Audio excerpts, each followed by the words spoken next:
সচিদানন্দরূপায়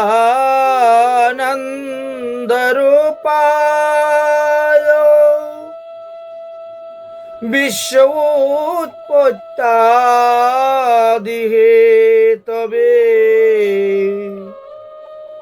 তাপত্রয়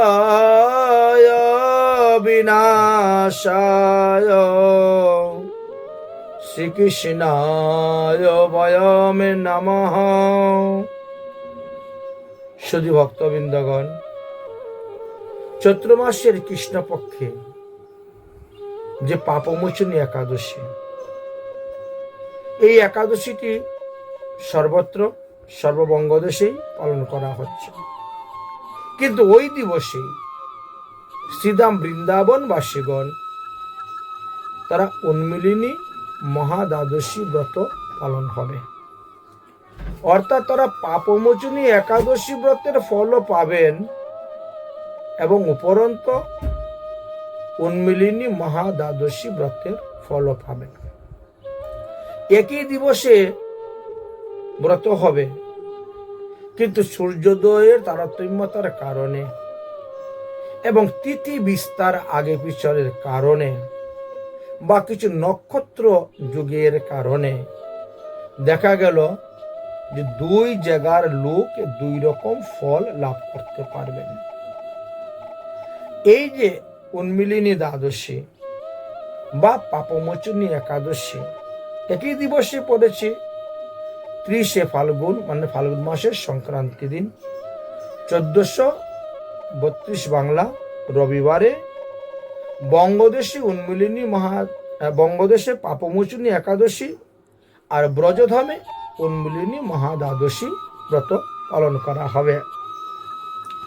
যাই হোক, তাহলে এই উন্মিলিনী মহাদ্বাদশী মাহাত্ম্য সম্পর্কে আমরা কিঞ্চিত আলোচনা করব।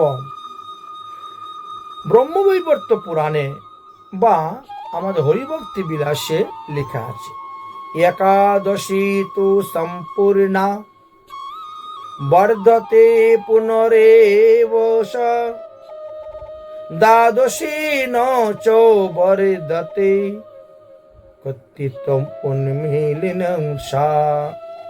একাদশী তিথি যদি সম্পূর্ণ হইয়া পরের দিন দ্বাদশী দিবস পর্যন্ত বৃদ্ধিপ্রাপ্ত হয়, অথচ দ্বাদশী বৃদ্ধিপ্রাপ্ত হয় না, তাহলে সেই দ্বাদশীকে উন্মিলিনী মহাদ্বাদশী বলা হয়। তাই উন্মিলিনী মহাদ্বাদশী ব্রতের দ্বারা কি হয়, ব্রহ্মহত্যা আদি কোটি কোটি জীব হত্যা পাপ থেকে মানুষ মুক্তি লাভ করতে পারে। কোন এক সময়ে গৌতম মুনি অম্বরীশ মহারাজকে এই উন্মিলিনী মহাদ্বাদশী ব্রতের মাহাত্ম্য কথা বলেছিলেন। তো গৌতম মুনি বলছেন যে, হে রাজন, পুরাকালে দেবদেব বিষ্ণু আমার ভক্তিতে সন্তুষ্ট হইয়া প্রীতি হইয়া আমাকে এই উন্মিলিনী মহাদ্বাদশী ব্রতের উপদেশ করিয়াছিলেন। গৌতম মুনি বলতেছেন তিনার জীবনী কথা রাজার কাছে, অম্বরীশ রাজার কাছে। সেই ব্রতের মাহাত্ম্য কথা আমি আপনার নিকটে বলিতেছি, শ্রবণ করুন। হে মহারাজ অম্বরীশ, ত্রৈলোক্য জানি তীর্থানি পুণ্যান্যায়তনানি চ কুট্টং স্তেনৈব তুল্যানি মখা বেদান্তুপাংশ। এই স্বর্গমুক্ত পাতাল 14 ভুবনে যত তীর্থ আছে, যত পুণ্য স্থান আছে, যত পুণ্য আশ্রম আছে, এই বিশ্ব ব্রহ্মাণ্ডে যত প্রকার যজ্ঞ আছে, এই বিশ্ব ব্রহ্মাণ্ডে যত প্রকার তপস্যা আছে, এই সমস্ত পুণ্য ফল উন্মিলিনী দ্বাদশীর মধ্যে সে অবস্থান করে থাকেন। উন্মিলিনী দ্বাদশী ব্রতের দ্বারা ওই সমস্ত পুণ্য থেকেও কোটি গুণ বেশি ফল লাভ করতে পারেন। ওই দিবসে প্রত্যেকটি পুণ্য ফল কোটি গুণ বেশি হয়ে যায়। উন্মিলিনীর তুল্য ফল দিতে পারে এমন কোন ব্রতের কথা আমি আজ পর্যন্ত শুনিও নাই, দেখিও নাই। হে মহারাজ অম্বরীশ, মানুষ প্রয়াগে যায়, কুরুক্ষেত্রে যায়, কাশীতে যায়, পুষ্করে যায়, রেবা, সরস্বতী, যমুনা, মথুরা, পণ্ডরিক তীর্থ, প্রবাস ক্ষেত্র, হাটেকেশ্বর মহাদেব, শিবলিঙ্গ, হিমালয় পর্বত, সুমেরু পর্বত, গন্ধমাধব পর্বত, কত কত নাম লইব, মলয়গিরি পর্বত, বিন্দু পর্বত, নিষাদ পর্বত, গোদাবরী, কাবেরী, চন্দ্রভাগা, বেদিকা, তাপ্তি, পুরঞ্চিত, শিপ্রা, চন্দ্রা, চম্পকবতী, সরজু নদী, গণ্ডকী নদী, বিপাশা নদী, এমনকি মহানন্দা, মহানদ, সোন, ব্রহ্মপুত্র নদ, এই সমস্ত জায়গাতে মানুষ যায় তিথি অনুসারে, পর্ব অনুসারে স্নান করার জন্য। এক একটা স্থানের মহিমা তিথি অনুসারে হয়ে থাকে। ওই তিথিতে অমুক জায়গায় গিয়ে স্নান করলে এই ফল পাওয়া যায়। কিন্তু এই সমস্ত তীর্থে স্নান দান পুণ্য করেও আপনি উন্মিলিনী মহাসদৃশ্যের সমান পুণ্য ফল লাভ করতে পারবেন না। যে মাসে বিষ্ণুর যেই নাম হয় সেই নামেই স্বর্ণ দ্বারা মূর্তি নির্মাণ করিয়া পবিত্র জলযুক্ত পঞ্চরত্ন সংযুক্ত গন্ধ পুষ্প অক্ষত যুক্ত হইয়া বিভিন্ন অলঙ্কারের দ্বারা এই বিষ্ণুর পূজা করতে হয়। একটি মৃৎময় কলস স্থাপন পূর্বক তদুপরি তুণ্ডল দ্বারা পরিপূর্ণ করিবেন। আমরা যেভাবে নামযজ্ঞে অধিবাস দিয়ে ঘট স্থাপন করি বা ভাগবত সপ্তাহ জ্ঞান যজ্ঞতে অধিবাস দিয়ে ঘট স্থাপন করি, ঠিকই তেমনি ভাবে উন্মিলিনী দ্বাদশী পূর্ব দিবসেও এইভাবে অধিবাস দেওয়ার বিধান আছে। মনে করেন এইবার আগামী শনিবারে আমাদের দশমী সংযুক্ত একাদশী, অর্থাৎ শনিবারে বিকালবেলা আমরা ঘট স্থাপন করে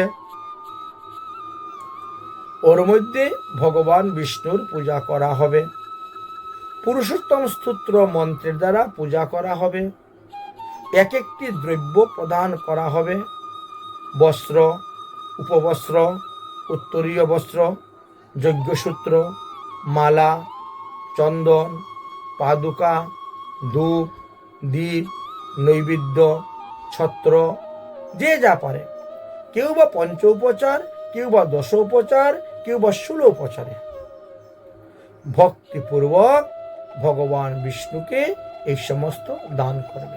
এমনকি শয্যা পর্যন্ত দান করতে পারেন, শয্যা পর্যন্ত নিবেদন করা যায়। আর ভগবানের চরণে 108টি তুলসী পাতা অর্পণ করবেন। যেহেতু রবিবারে দ্বাদশী পড়েছে, অতএব দ্বাদশীতে কখনো তুলসী পাতা চয়ন করতে নাই। একে তো রবিবার, তার মধ্যে আবার দ্বাদশী, সুতরাং রবিবার বা দ্বাদশীতে কোনো অবস্থাতেই তুলসী পাতা চয়ন করা যাবে না। একাদশী দিবসে আপনি তুলসী পাতা চয়ন করে রাখুন, কারণ তুলসী পাতা কখনো বাসি মানা হয় না। তুলসী পাতা, বেলপাতা, গঙ্গার জল, কুশ, এগুলা কখনো বাসি মানা হয় না। এই জন্য আগের দিনই তুলে রাখবেন। এবং ব্রতের দিবসে আপনি 108টা ভগবানের বিষ্ণুর নাম উচ্চারণ করে এত সচন্দন তুলসী পত্র বলে বলে 108টা তুলসী পাতা ভগবানের চরণে অর্পণ করিবেন, আরতি করিবেন, নিত্য গীত করিবেন, হরির সন্তুষ্টির জন্য, হরির প্রসন্নের জন্য, হরির খুশির জন্য উৎসব করিবেন। তৎপর ভগবত কথা আদির মাধ্যমে সমস্ত দিন যাপন করিবেন। এই রূপে বিধান ক্রমে এই উন্মিলিনী দ্বাদশী ব্রত যদি কেউ পালন করেন, তাহলে একটি ব্রতের দ্বারাই কোটি কল্পকাল পর্যন্ত তিনি বিষ্ণুলোকে অবস্থান করিবেন, তাকে আর পৃথিবীতে সে মাতৃগর্ভে জন্মগ্রহণ করিতে হইবে না।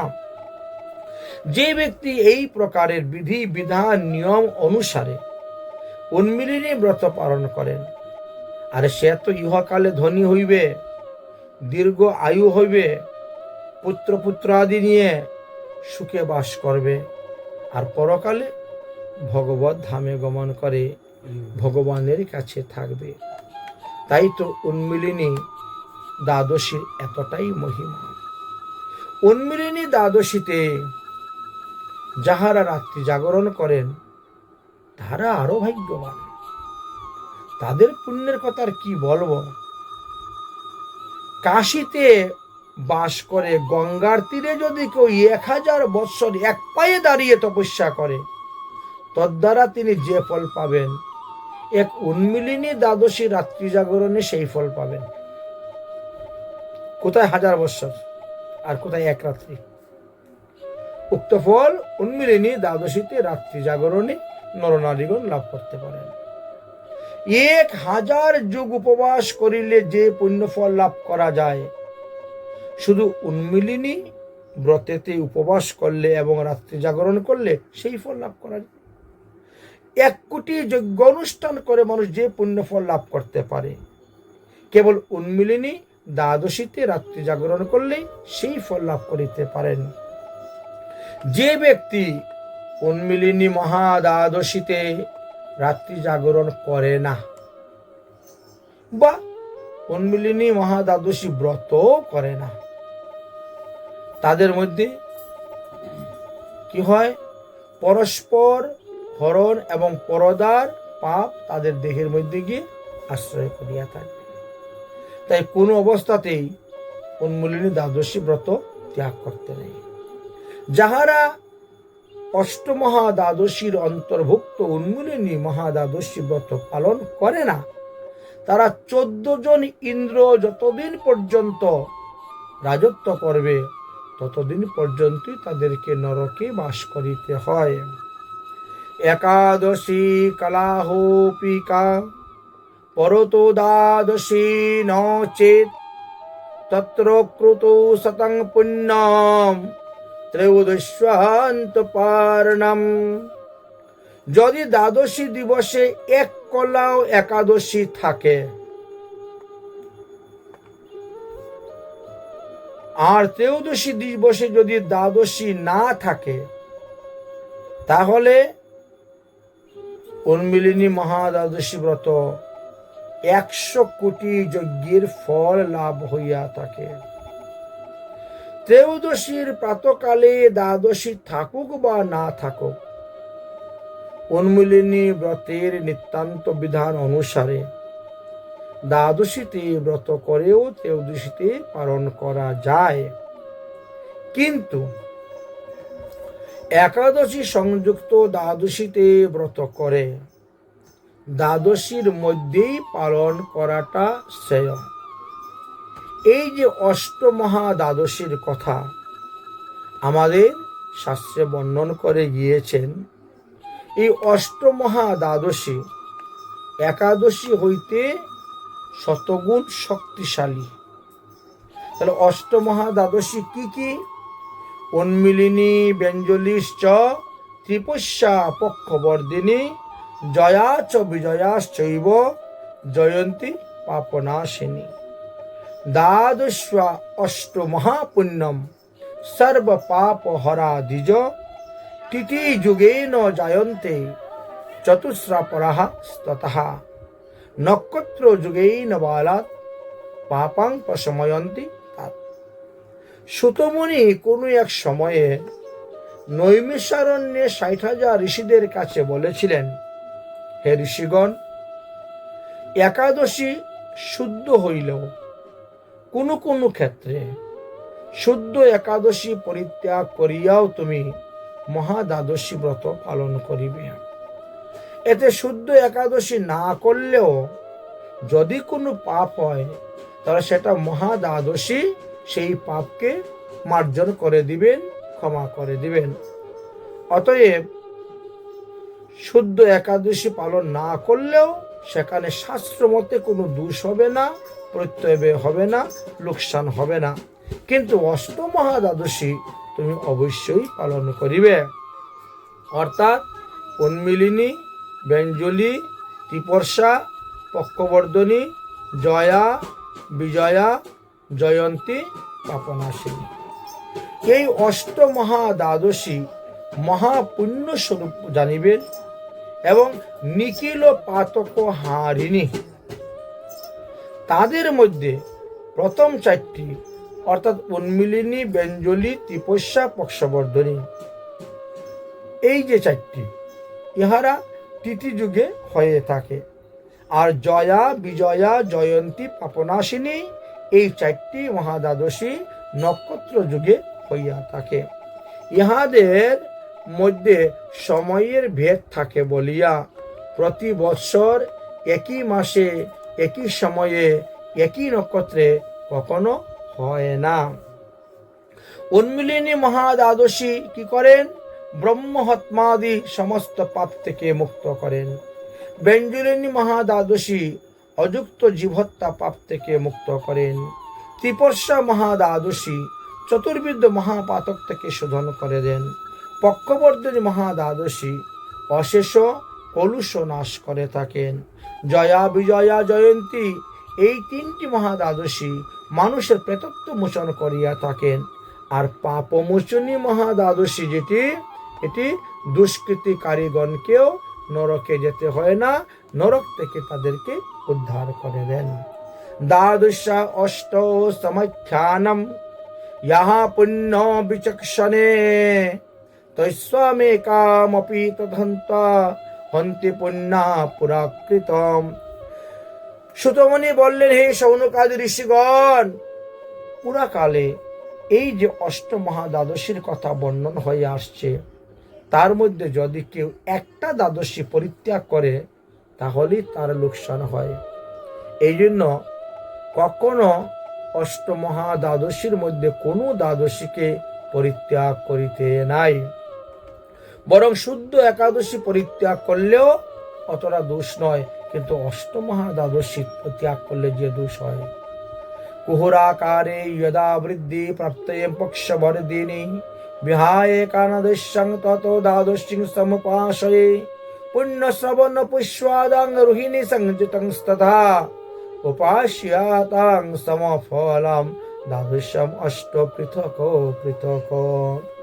এই জন্য অষ্টমহাদ্বাদশীগুলা আমরা পৃথক পৃথক ভাবে দেখতে পাই। যাই হোক, যদিও অষ্টমহাদ্বাদশী পৃথক পৃথক ফল আমাদের প্রদান করিয়া থাকেন, তার মধ্যে এবার আমাদের উন্মিলিনী মহাদ্বাদশী ব্রত পড়িয়াছে। তাই ব্রজে যারা বাস করবেন তাদেরা যে ব্রত করবেন, এই ব্রতের দ্বারা তারা উন্মিলিনী দ্বাদশীর ফল পাবেন। আর ব্রজ বৃন্দাবন ছাড়া এতত্রী বাইরে যারা আছেন, অর্থাৎ পূর্ববঙ্গ, বাংলাদেশ, পশ্চিমবঙ্গ, যত জেলা আছে পশ্চিমবঙ্গ, আসাম, পূর্ব বিহার, ত্রিপুরা, অরুণাচল ইত্যাদি, এই সমস্ত স্থানকে পূর্বাঞ্চল বলা হয় বা পূর্ববঙ্গ নামে অভিহিত করা হয়েছে। অতএব একই দিবসে ব্রত পড়লেও দুই স্থানের লোকেরা দুই রকম ফল প্রাপ্ত হবেন। ব্রত একই দিনে হবে সবার, রবিবারে ব্রত হবে, আর সোমবারে পয়লা চৈত্র 1432 বাংলা সোমবার 16 মার্চ 2026 খ্রিস্টাব্দ সোমবার 7:59 মধ্যে তিনাকে ব্রতের পালন করতে হবে। সকালবেলা সূর্য উদয় হওয়ার পর দিবা 7টা, সন্ধ্যা 7টা নয়, দিবা 7:59 মধ্যে ব্রতের পালন করবেন।